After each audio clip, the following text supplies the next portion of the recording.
What's up, everybody? It's your boy ISO. Welcome back to another Crystal Palace career mode calendar. So we are going to be simming this game against, Crystal Palace, Norwich, and then we're going to be simming the game against Brentford, playing the game against Chelsea, simming the game against Burnley, and then we're probably going to end the episode off with probably simming this game against Manchester United. So if you guys have a very fun time during this episode, go ahead and drop a like if you like the Crystal Palace career mode so far. I would like to announce this as a comment of the day. This was very nice, and I want to thank you for leaving that comment. It really gives me a lot of inspiration to make more episodes.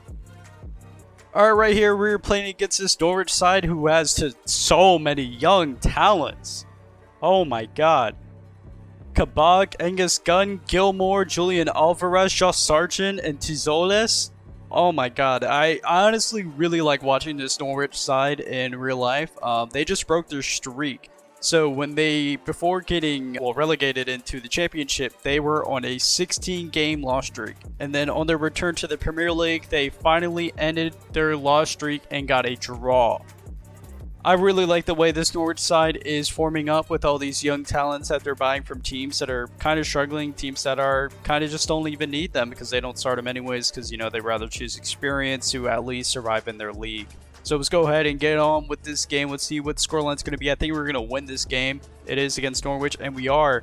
We're going to barely scave it, though, with Edouard scoring a last-minute goal and Norwich almost equalizing in the 86th minute with Josh Sargent. Todd Cantwell, also a very fair shot. I really like that kid. I might buy him for the Crystal Palace career mode. Okay, next we have a sim game against Brentford. The goal is to at least finish the season on episode 10, I hope. So this Brentford side, we got Ayer, Onyeka, and then Bueno, which are the only players I think I know. That might be Che Adams up front up there, and then Gunnarsson. I think he is the old Swedish goalkeeper from Roma. I want to think that. Ayer, I really like him a lot. He came from Celtic. Otherwise, I do not know. I know Ethan Pinnock and Rico Henry, I think that's his name. But it's looking like an entertaining side. I think we're going to get the win here as well. And unfortunately, we actually lose against our London rivals. I mean, they are located in London, but their actual rivals are Fulham. Our actual rivals is Brighton, them 23 Derby. But we unfortunately get a loss against Brentford, and I'll see you guys in the next match. Okay, our first set of scouts came in, and let's see if we have anybody insane. He is 15 years old. I'm more looking for higher overalls, and I'm not carrying much of potential. Only 450, that's unfortunate. 80 to 94 of potential. Ezra forward. My friend Ezra in real life, I'm pretty sure he is he likes forward, so. This man's looking nice. 53 to 69 overall, 800,000 value. He's probably around 60 rated. And he has an 82 and 94 potential, so we're going to go ahead and sign him up. Next, we have the other scout coming from the Netherlands. And so far, no talents coming from this Netherlands scout, which is very unfortunate. I do like this guy's name, Lorenz Timmermans. It's actually really nice. We got, I would say the Young brothers, but this one has an E. Alright, so we're going to catch you in the Chelsea game.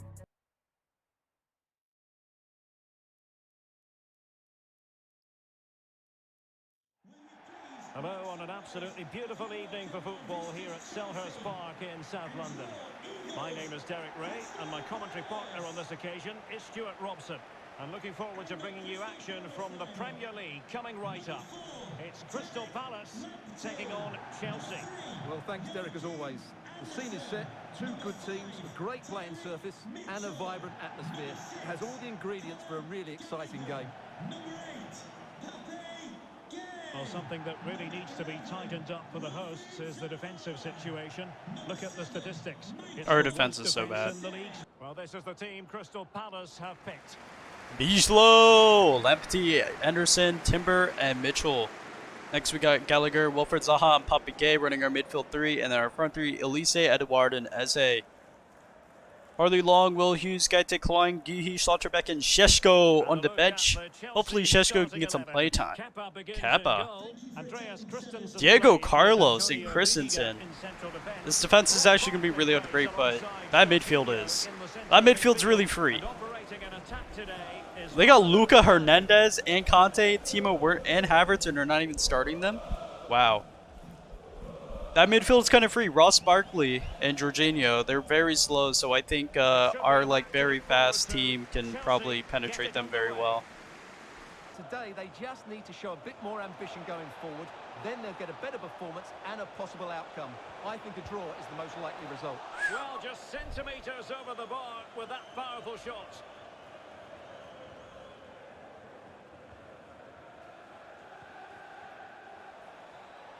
Well, it looked as though they might be in just for a second or two.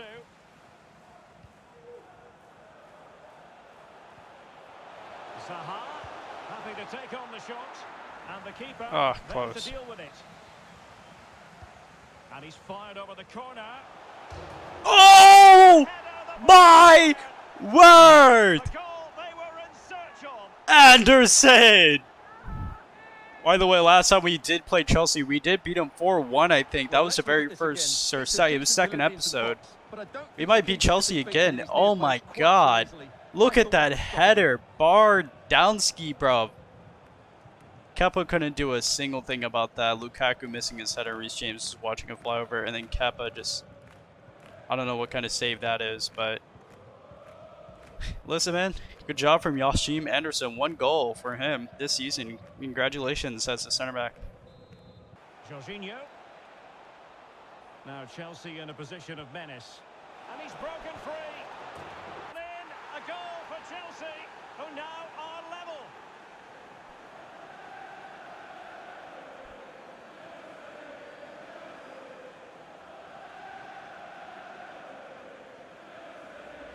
Well, as you can see, he's given far too much space, but he still had some work to do, and I think unfortunate. I just could not get Jorginho off the ball.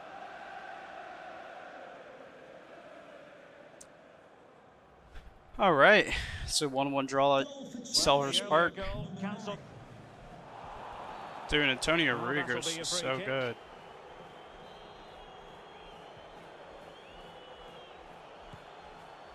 Oh, Henderson. Well, the managers will now deliver their half-time team talks. We're at the end of 45 minutes in the teams are ready to have a go at each other. With 2 excellent coaches. Oh, hang on, Stuart, look at this. Dude, Hakim Ziyech is so good. There it is. They've done it. Well, here it is again, and I don't expect goalkeepers to save everything at their near post. Hakim Ziyech is so good. Although it's a good strike, he should do better. Harley Long, Mark Gahey, and Will Hughes are coming on. It's a pass, and he might be in here. Oh, how about that correction? Savor it, pure brilliance. Well, here it is again. The through ball is wonderfully executed, and what a great finish it is. He just lifts the ball over the keeper into the... They just play park the bus, and it's so fucking frustrating. It just brings so many players back. Well, once again, they were all over the place.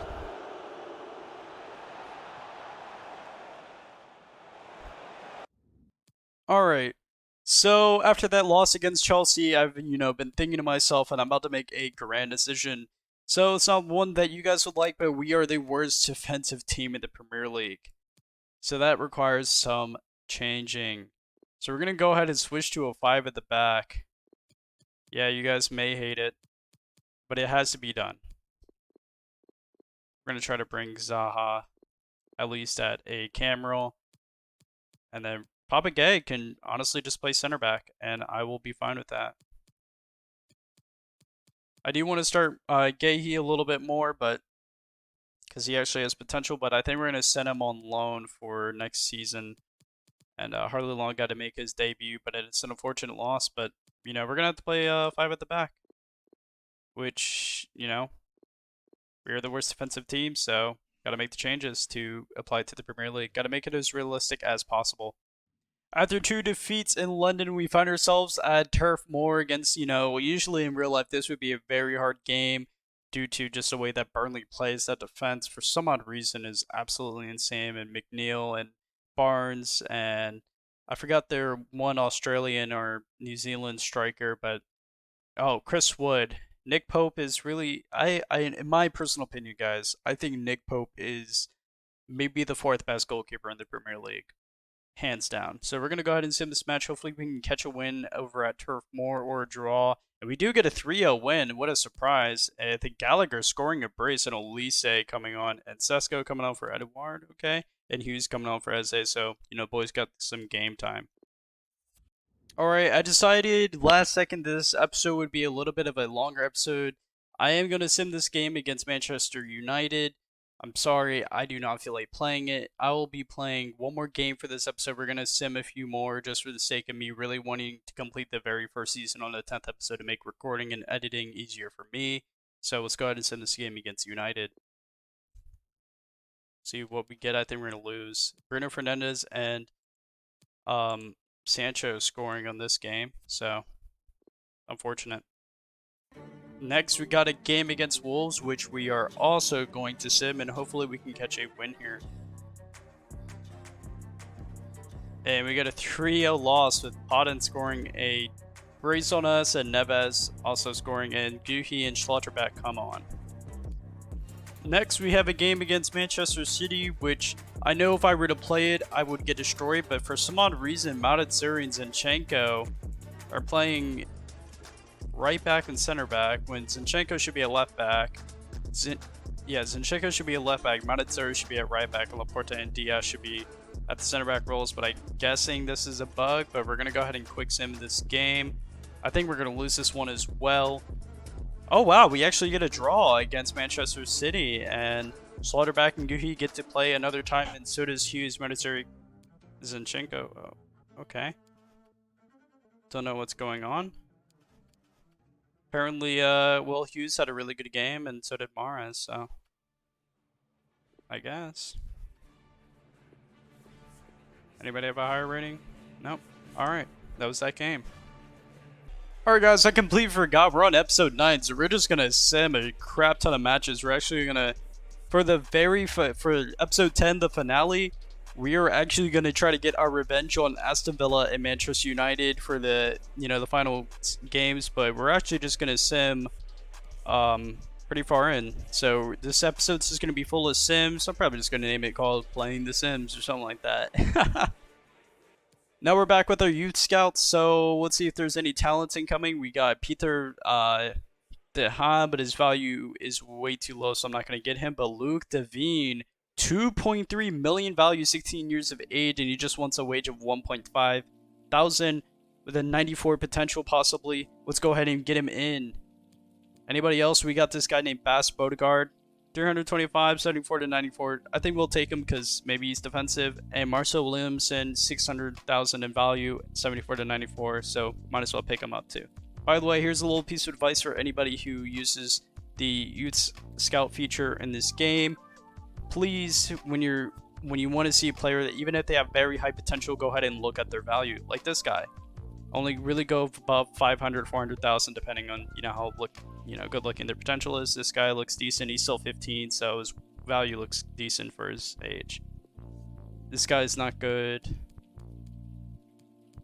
51 to 67 at 451,000 or 450,000 for a 17-year-old. That's a no. We're only doing this to really felt the bench. 300,000 for a 16-year-old. No. The only time, so this is how I do it.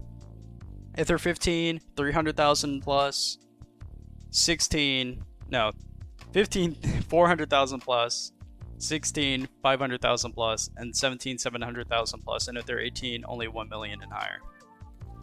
Because it just gives them way too much time to grow. So we're going to go ahead and apply some stuff to them. Wow, look at this guy's stats. He has no passing, so we're going to go ahead and throw the playmaker thing on him to upgrade his passing. For a midfielder, having 50 passing is kind of abysmal. This guy's looking really good at 63 rated. We're going to go ahead and probably promote him to the main side. We're going to set him as an inverted wide midfielder, upgrade that shooting. For Marcel Williamson, we're going to go ahead and convert him into a wide playmaker to upgrade his passing because his passing is only 50 rated. And then we got Bradley Carr, which we need to just upgrade his shooting, honestly. Or make him a complete... No, let's go with mobile... Nah, poacher? Yeah, let's go with the poacher to upgrade his dribbling and shooting, and that should help. Because you guys are wondering, here are all of our talents right now. I am going to go ahead and set up Luke Devine to be in our side. And Bodegaard and Williamson, I'm going to give them a little bit more time, probably promote them towards the end of the season. Hopefully they can go up to at least 58 or 60, I hope, but we'll see. Now we have a match against Newcastle, which in career mode, this actually looks like a really good squad to build off. Maybe if you guys want to see a Newcastle career mode, maybe later in the year, because I think I'm every single career mode after I win the Champions League with them, I'm going to be switching leagues, so I think the next league we're actually going to do is La Liga. And if not La Liga, I think we might do French League, German League, Italian League. I think I really want to end it off this year with another English team, and then maybe just a couple of rebuilds. But when about June hits, I'll stop doing these like long career modes and just do only rebuilds. So, you know, just letting you guys know now, if you got to this point in the video. Alright. Let's go ahead and see the score for this game, and it's going to be a 3-2 win for us with Anderson. Dude, Anderson, our center back, is absolutely on fire. 2 goals in the past 4 games. Good job for him. Decore and Lascelles, so this is really just 2, you know, midfielders except for Eduardo and Eze. Only really midfielders and their center back scoring for them. Callum Wilson misses a penalty. I've decided to invest into a few youngsters. I do got 17 million, so we are going to buy Lewis Bate, Morgan Rogers, and possibly Alejandro Frances. Hopefully we can get them all for under 17 million combined. We just need more people in the rotation of the squad and more people for the B team and to send out on loan. Buying 2 Englanders because we need more homegrown players in our team, I believe, to make it even more realistic. And I really like Alejandro Frances. I used him in the beta. He's going to join us for about 2 million. I'll show you his contract once it's done. And we'll welcome Lewis Bate to the club at the beginning of the summer transfer window, so we'll see him in the next season of the Crystal Palace career mode. Next on the list to join the club, we have Morgan Rogers, which I really loved using him in rebuilds last year. I can't believe he has a face. I still think he has his Manchester City jersey on from last season when he was on loan at that one club but never said, but I think he is a Manchester City youth talent. Kind of looks like a cheap Jadon Sancho, you know. He'll be joining us for 3.9 million. Mr. Morgan Rogers here will be joining on a wage of 13k a week. Welcome to the club. Rogers, hope to see you next season. Next we'll be signing Alejandro Frances. Hopefully we can get him for a cheap deal. And I'll see you when he signs a contract or if anything happens. Alejandro Frances will be joining for 4.6 million. Alejandro Frances will be joining us on a 20k a week contract. Thank you for joining, boys. I hope to see all 3 of you next season. Lewis Bay, Morgan Rogers, and Arthur Frances. Hopefully you guys might get some play time, maybe not. I hope you guys either get a loan or somewhere in the B team. Now I'll see you guys in the next game. Alright guys, I've decided to bring in Boss Bodegaard into the senior squad. We're just instantly set him on loan. I can't wait for Ezra Ford to join us also and send him on loan and send all these youngsters on loan. Marcel Williamson, unfortunately, you know what? He's going to stay. I'm sorry, Bradley Carr. I'm going to give you a little bit more of a chance to grow since you're still 15, but as soon as you turn 16 and you don't have a 90 or somewhere between an 80 to an 88 or something like that, I'm unfortunately going to drop him. Since Vicente Guaita might be on his way out, I've decided to make an absolutely explosive signing. I see that Manuel Neuer is 36 years old and still has a 90 overall, so I might be offering Vicente Guaita in order to get him. And they're cool with it. So next season, Justin Bichel might be our backup goalkeeper and Manuel Neuer might be our starting. That is absolutely insane. Manuel Neuer will be joining Crystal Palace for next season. Oh my word, what a signing for the cheap and only in trade for Vicente Guaita. What a deal. He has very high wages though. Next, we have a game against Arsenal. I think we can either draw or win this. they are not looking very strong. They are starting Omagaric, which is a Swiss center back that I used to like in FIFA 20, which I used to buy for lower rebuilds because he used to be like around 55 rated and had a leadership trait. So if you're, you know, in English League 4 team or German Division 3, he's actually a really good pickup. I think we could win this. They got Ramsdale in that, so, and we have a pretty impressive side compared to them. And we get a 2-1 win over Arsenal with Edouard scoring a brace. Let's go.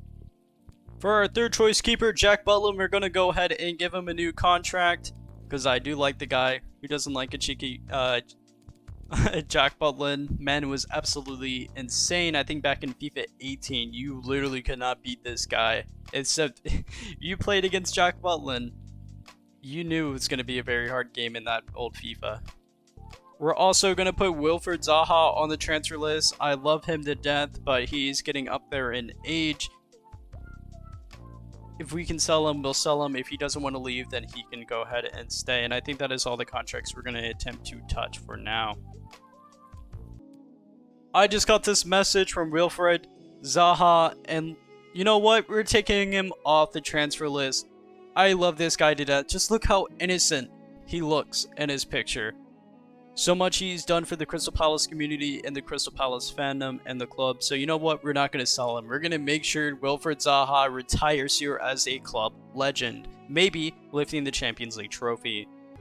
Next, we got a game against Leicester City, and they're starting a really nice side. Besides that left back, Ismaili, I'm not sure if he's good.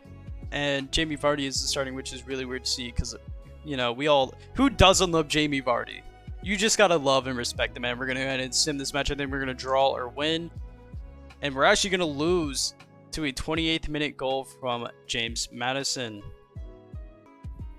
I've already made a decision to actually take him off the transfer list and block all offers for him because you know what? I want him to retire here as a legend and try to captain the side until the day he retires. As for Ford, has already turned the lucky age of 16, so we're going to go ahead and promote him to the main team. And let's hope these boys continue to grow and hopefully things change in terms of their potential. Our final game of the day, and prepping for the season finale, we have a game against Everton. Starting Yeremina Kane Gachuria, which I really love him. Dutch right back, amazing pick. Fabian Delph and Sigurdsson. I thought Sigurdsson got taken out. Oh no, that's the other one. Yeah, it's the other one. Calvert-Lewin's very scary to play against, but let's go ahead and sim it and see how it goes. And it's going to be a 1-1 draw. Edouard scoring in the 5th minute and Townsend scoring in the 9th. Unfortunately, no one else can score in the match. And I'm happy that Schlotterbeck is able to come on and play. You know, I like seeing him getting subbed on. Alright guys, that is enough for this episode, so we're gonna finish off the episode here. Thank you guys for watching. This has been a little bit of a longer episode considering we are prepping for the season finale, aka episode 10, and it looks like Gay has been doing some absolute shifts over there at center back, which I'm very happy to see him do, and you know, the whole squad is, you know, starting to ramp up, and I decided to put Bogard on the bench and let Fonseca Gaita rest in the reserves. Hopefully you can keep going down Rennie so we get more for Neuer. But thank you guys for watching. We made some very crazy signings, lost the game. Well, actually I think we lost a few. But oh my god, we really got Manuel Neuer for next season. And a few youngsters for him to teach. Thank you guys for watching. It's been your boy Isahel. Go ahead and follow me on Twitch at IsahelRL, and go ahead and drop me a follow on Twitter as well. Actually, both of those links will be in the description in case you're looking for them. And thank you guys for watching the series. And I'm very ready for the season finale. I'm hoping it will be really good. Hopefully, we actually win the games, and we can go further up the table. Thank you guys for watching. It's been your boy Iso.